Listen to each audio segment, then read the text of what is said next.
কিছুদিন আগে শোনা গিয়েছিল নীলা গঙ্গোপাধ্যায়ের হাত ধরে ছোট পর্দায় ফিরছেন অভিনেত্রী অপরাজিতা ঘোষ।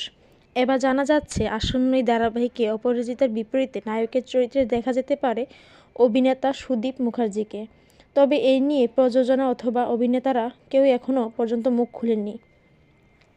স্টার জলসাতে আসন্ন ম্যাজিক মোমেন্ট মোশন পিকচার্সের নতুন সিরিয়াল সম্পর্কে নীলা গাঙ্গুলি কী বললেন? নীলা গঙ্গোপাধ্যায় ধারাবাহিক মানে সম্পর্কে নানা স্তর, নানা রং।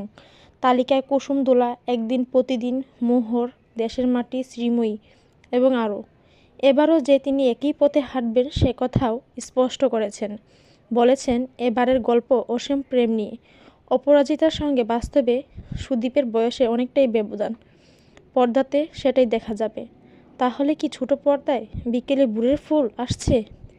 জবাবে মৃদু হেসে তার দাবি, বিকেলে ভোরের ফুল না, সকালের শিউলি।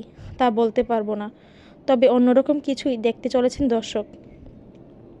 কিন্তু ছোট পর্দার দর্শক যে অপরাজিতার বিপরীতে ঋষি কৌশিককেই শুধু বুঝেন। নীলার যুক্তি জানি, কিন্তু কিছু করার নেই।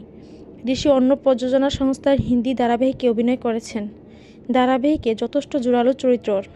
ঋষিকে এখন পাওয়া যাবে না। সব কিছু ঠিক থাকলে 20 থেকে 21 ডিসেম্বরের মধ্যেই শুটিং শুরু হবে এই সিরিয়ালের।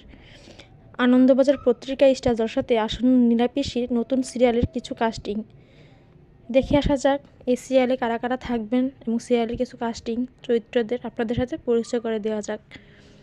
এই সিরিয়াল সম্পর্কে এখনও পর্যন্ত বেশি কিছু জানা যায়নি।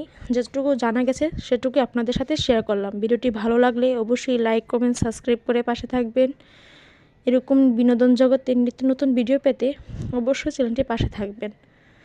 দেখা হচ্ছে পরবর্তী নেক্সট ভিডিও নিয়ে।